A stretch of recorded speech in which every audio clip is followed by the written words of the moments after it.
नमस्कार दोस्तों, स्वागत है आपका हमारी इस नई वीडियो में। दोस्तों, इस वीडियो में हम जानेंगे कि किस प्रकार से प्राकृतिक संसाधनों से संपन्न एवं सोने की चिड़िया कही जाने वाली भारत में यूरोपीय शक्तियों का आगमन हुआ, जिससे उन्होंने भारत को खोखला करके यहाँ से बहुत सारा धन और संसाधनों को लूट लिया।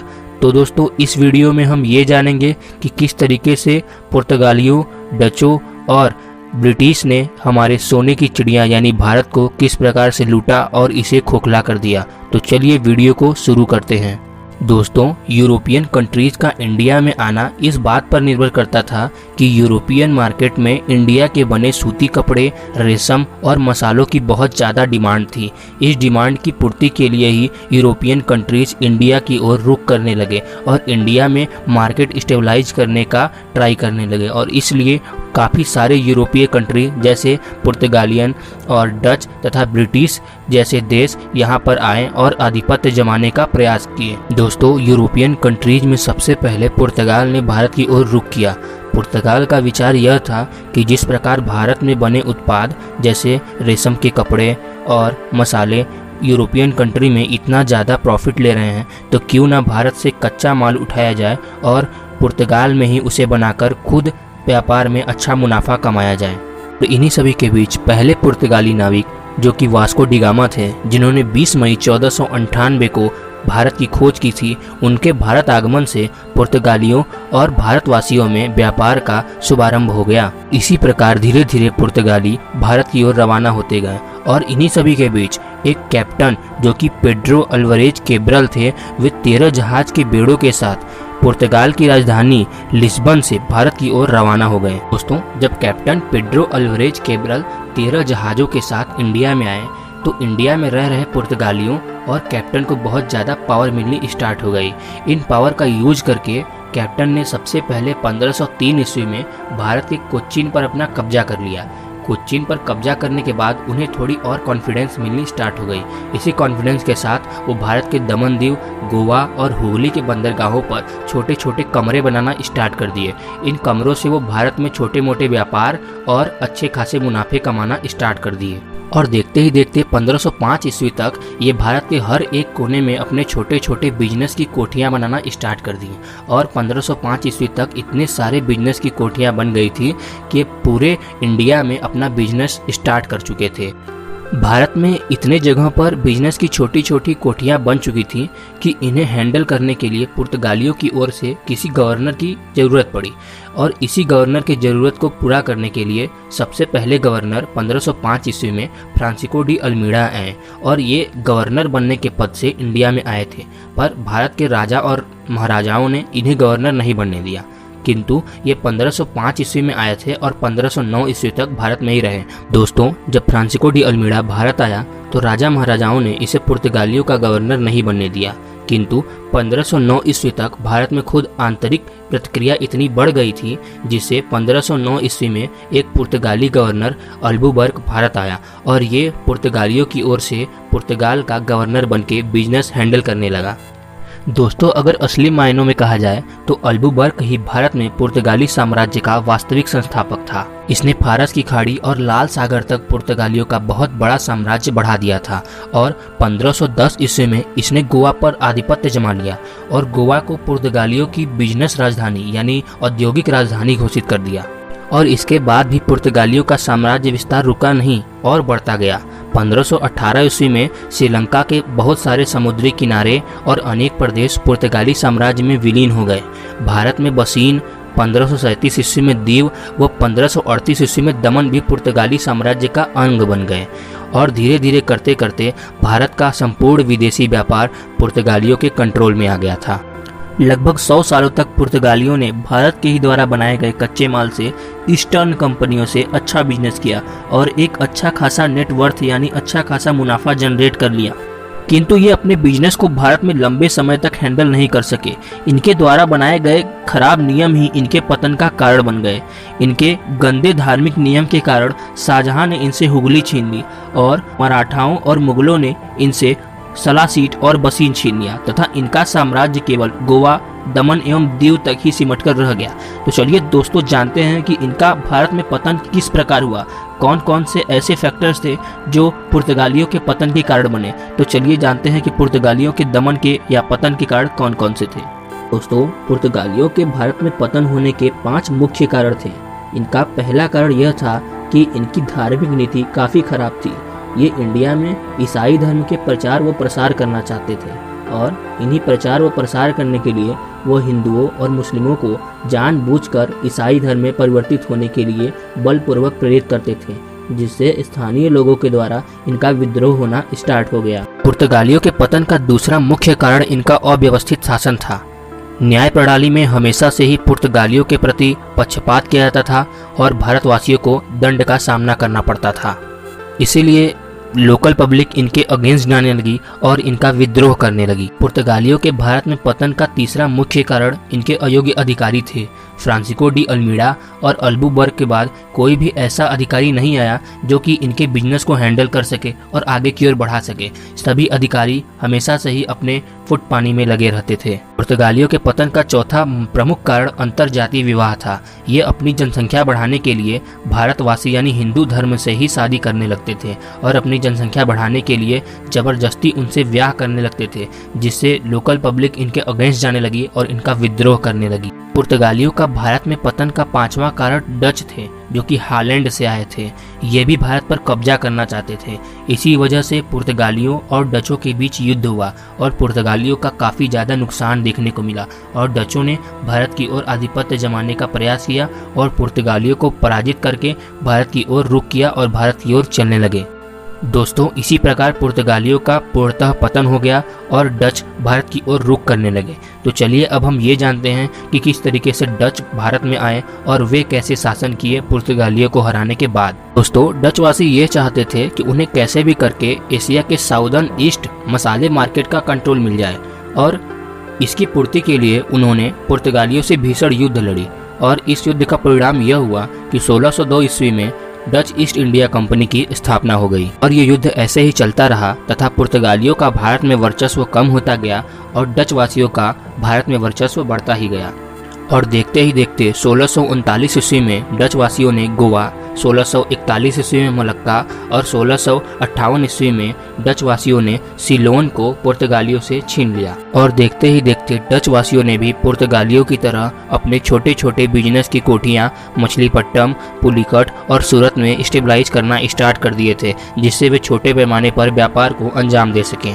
दोस्तों, डच वासियों के पूरे इंडिया में अच्छे बिजनेस स्टेबलाइजेशन होने के बाद भी ये ज़्यादा देर तक इंडिया में बिजनेस नहीं कर सके और इनका पतन हो गया। तो आइए जानते हैं कि डच वासियों के पतन के कौन से ऐसे कारण थे जिन्होंने इन्हें इंडिया में बिजनेस नहीं करने दिया। तो चलिए जानते हैं कि मुख्य कारण कौन से थे जिससे डच कंपनी का पतन हो गया। दोस्तों, डच का भारत में पतन का मेन कारण था द ग्रेट ब्रिटेन, जो कि डच की ईस्ट इंडिया कंपनी को हटाकर खुद की ईस्ट इंडिया कंपनी स्टेबलाइज करना चाहती थी और इन्हीं के बीच इनके मध्य एक वेदरा का युद्ध हुआ।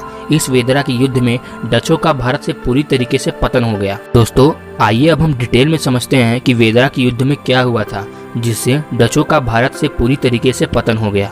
डचों के वेदरा के युद्ध में हारने का पहला कारण यह था कि उनकी जो नेवी पावर थी वो ब्रिटेन के नेवी पावर के आगे कुछ भी नहीं थी और वे उसका सामना नहीं कर पा रही थी। दोस्तों, डचों द्वारा वेदरा के युद्ध में हारने का दूसरा कारण यह था कि डच ईस्ट इंडिया कंपनी को डच गवर्नमेंट हैंडल करती थी। तो इस कंपनी का मूवमेंट इस बात पर डिपेंड करता था कि यूरोपियन कंट्रीज में पॉलिटिकल सिचुएशन क्या है। दोस्तों, वेदरा के युद्ध में डचों का हारने का तीसरा मेन कारण यह था कि इनकी आर्थिक स्थिति बहुत ज़्यादा कमजोर थी। ब्रिटेन एक बहुत आर्थिक संपन्न देश है और उससे युद्ध करने के लिए आपके पास आर्थिक स्थिति बहुत अच्छी होनी चाहिए। इसी तरीके से पुर्तगालियों की तरह भी डच का वर्चस्व भारत से कम होता गया और द ग्रेट ब्रिटेन इंडिया पे वर्चस्व स्थापित करता गया। दोस्तों, आइए अब हम डिटेल से समझते हैं कि ब्रिटेन ने किस तरीके से इंडिया में वर्चस्व स्थापित किया और भारत को गुलाम बना दिया। दोस्तों, डच वासियों को हराने के बाद 31 दिसंबर 1600 को इंग्लैंड के कुछ बिजनेसमैन ने ईस्टर्न कंट्रीज के साथ बिजनेस करने के लिए ईस्ट इंडिया कंपनी की स्थापना की।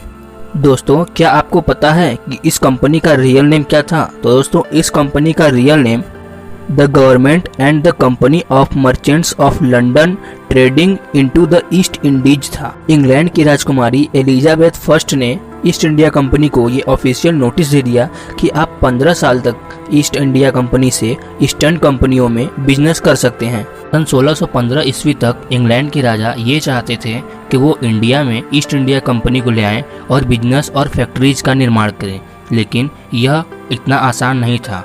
तो इसलिए उन्होंने अपने राजदूत सर टॉमस रॉ को जहांगीर के दरबार में भेजा, लेकिन जहांगीर ने यह साफ मना कर दिया कि आप किसी भी प्रकार का व्यापार और बिजनेस फैक्ट्री हमारे देश इंडिया में नहीं लगा सकते। जब जहांगीर ने साफ ही मना कर दिया कि आप किसी भी प्रकार की फैक्ट्री इंडिया में नहीं डाल सकते, तो उसके बाद सर टॉमस रॉ ने गुजरात के सूबेदार खुर्रम खान की ओर रुख किया और उनसे ये रिक्वेस्ट किया कि वे गुजरात के सूरत में अंग्रेजों के लिए बिजनेस फैक्ट्रीज डालने का एग्रीमेंट पे साइन कर दें, और सर टॉमस रॉ ने खुर्रम खान से इस एग्रीमेंट पर साइन करवा लिया और देखते ही देखते गुजरात में पूरा का पूरा सूरत ही अंग्रेजों के कब्जे में चला आया।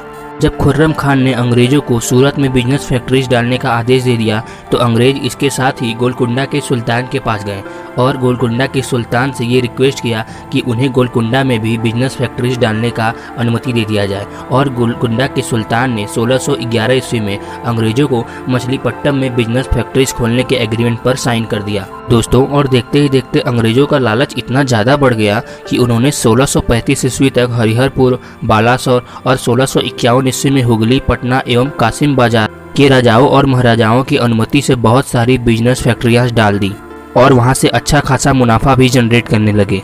दोस्तों, इतिहासकारों की माने तो 1660 से 1680 ईस्वी तक के अंग्रेजों के समय को अंग्रेजों का स्वर्णकाल यानी गोल्डन एरा माना जाता है। इतना ज़्यादा विकास होने के कारण अंग्रेजों का मुख्य केंद्र सूरत न होकर बम्बई हो गया था। दोस्तों, अंग्रेजों का व्यापार इतना ज़्यादा बढ़ चुका था कि वो अब बलपूर्वक नगरों को लूटने लगे थे। जैसे कि उन्होंने हुगली में अपना बिजनेस फैक्ट्री तो स्टेबलाइज कर दिया, पर हुगली नगर को उन्होंने बलपूर्वक लूट लिया और मक्का जाने वाले जितने भी यात्री थे उनके जहाज को घेर लिया। दोस्तों, जब अंग्रेजों द्वारा मक्का जाने वाले यात्रियों के जहाज़ों को रोक लिया गया, तो उस समय के मुगल शासक औरंगजेब को काफ़ी ज़्यादा गुस्सा आ गया और औरंगजेब के आदेश के अनुसार शाहिस्ता खान ने अंग्रेजों की जो बिजनेस फैक्ट्रीज थी, जैसे कि मछलीपट्टनम में, सूरत में, पटना में, कासिम बाजार में, उस पर शाहिस्ता खान ने कब्जा जमा लिया, जिससे अंग्रेजों को मुगल शासक औरंगजेब से संधि करनी पड़ी। इस संधि में यह समझौता हुआ कि औरंगजेब का जितना भी पैसा युद्ध में खर्चा हुआ है उसे अंग्रेज भरेंगे और औरंगजेब जितने भी अंग्रेजों के जो फैक्ट्री हैं उसको कब्जा किए हैं उसको छोड़ देंगे। दोस्तों, इसी प्रकार औरंगजेब और अंग्रेजों के बीच युद्ध समाप्त हो गया और अंग्रेज फिर से अपने राज्य विस्तार के कार्य में लग गए और इस बार औरंगजेब ने उनके प्रति कोई भी हस्तक्षेप नहीं किया। दोस्तों, आइए अब हम उन घटनाओं और युद्धों के बारे में बात करते हैं जिससे अंग्रेजों को अपने राज्य विस्तार करने में काफ़ी सफलता मिली। तो चलिए शुरू करते हैं। दोस्तों, 18वीं शताब्दी के शुरुआत में मुगल साम्राज्य की शक्तियाँ बहुत ज़्यादा कम हो चुकी थी और इसमें आंतरिक अव्यवस्था इतनी ज़्यादा बढ़ चुकी थी कि इनका लाभ कोई भी उठा सकता था और इसी का लाभ उठाते हुए 1740 ईस्वी में बिहार के सूबेदार अलवर्दी खान ने मुगल साम्राज्य से बिना पूछे अपने आप से ही खुद को बिहार, बंगाल और उड़ीसा का नवाब घोषित कर दिया। दोस्तों, क्या आप जानते हैं कि उस समय 18वीं शताब्दी के शुरुआत में बंगाल सबसे संपन्न साम्राज्य हुआ करता था और मुगल साम्राज्य में अव्यवस्था का फायदा उठाकर अलवर्दी खान, जो कि बिहार के नवाब हुआ करते थे, उन्होंने अपने आप से ही खुद को ही बिहार, उड़ीसा और बंगाल का नवाब घोषित कर दिया। दोस्तों, क्योंकि बंगाल एक संपन्न साम्राज्य हुआ करता था और उसका जो नवाब था वो अलवर्दी खान था, तो अंग्रेज ये चाहते थे कि बंगाल भी उनके कब्जे में आ जाए, जिससे बंगाल जो कि एक संपन्न साम्राज्य है, अगर वो उनके कब्जे में आ जाता है तो उन्हें बहुत बड़ा फ़ायदा होगा।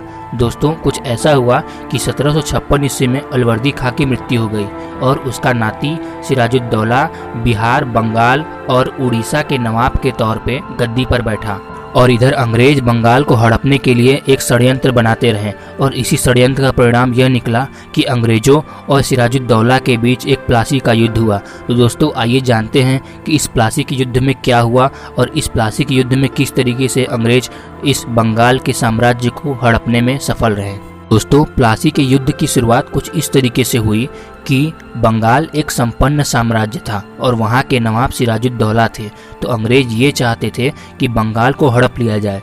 तो अंग्रेजों को सबक सिखाने के उद्देश्य से सिराजुद्दौला ने 4 जून 1756 ईस्वी को कासिम बाजार को हड़प लिया और उसे अंग्रेजों से छीन लिया। और देखते ही देखते 16 जून 1756 ईस्वी को सिराजुद्दौला ने अंग्रेजों के डाले गए बिजनेस फैक्ट्री जो कि कलकत्ता में थी उसको भी हड़प लिया और 20 जून 1756 ईस्वी को फोर्ट विलियम कॉलेज जो कि कलकत्ता में स्थित है वो भी नवाब सिराजुद्दौला के कब्जे में आ गया। कलकत्ता में फोर्ट विलियम कॉलेज और अंग्रेजों की बिजनेस फैक्ट्री को हड़पने के बाद लगभग पूरा कलकत्ता ही नवाब के कब्जे में आ गया। तो नवाब ने कलकत्ता की जिम्मेदारी मणिकचंद के हाथों में सौंप कर सिराजुद्दौला अपनी राजधानी लौट गए। दोस्तों, अंग्रेज फिर से कलकत्ता को पाना चाहते थे और इसी के लिए उन्होंने लॉर्ड क्लाइव के साथ एक अंग्रेजी सेना कलकत्ता में भेजी। उस समय कलकत्ता की जिम्मेदारी निभा रहे मणिकचंद ने सिराजुद्दौला से गद्दारी करते हुए अंग्रेजों से संधि कर ली और मणिकचंद का विश्वासघात का नतीजा ये निकला कि कलकत्ता नवाब के हाथों से निकल गया और 1757 ईस्वी को अंग्रेजों और नवाब सिराजुद्दौला के बीच एक संधि हो गया। इस संधि के दौरान ही लॉर्ड क्लाइव और नवाब सिराजुद्दौला के सेनापति एवं फूफा मीर जाफर दोनों ने आपस में मिलकर नवाब सिराजुद्दौला के खिलाफ एक षड्यंत्र रचा और इस षड्यंत्र का परिणाम यह निकला कि जब 23 जून 1757 ईस्वी को अंग्रेजी सेना और नवाब सिराजुद्दौला की सेना आपस में एक दूसरे के सामने प्लासी के मैदान में युद्ध कर रही थी, तो उस समय नवाब सिराजुद्दौला के फूफा जो कि उनके सेनापति मीर जाफर थे, उनके नेतृत्व की पूरी सेना ही नवाब सिराजुद्दौला के विरुद्ध हो गई। जब पूरी की पूरी सेना ही सिराजुद्दौला के खिलाफ हो गई तो सिराजुद्दौला ने मैदान छोड़कर भागने का फैसला किया, लेकिन मोहम्मद बेग ने उनको पकड़ लिया और उनकी हत्या कर दी। जैसा कि लॉर्ड क्लाइव और मीर जाफर इन दोनों ने मिलकर नवाब सिराजुद्दौला के खिलाफ षड्यंत्र रचा था, तो सिराजुद्दौला की मृत्यु के बाद अंग्रेजों के द्वारा नवाब मीर जाफर को बिहार, उड़ीसा और बंगाल का नवाब बना दिया गया।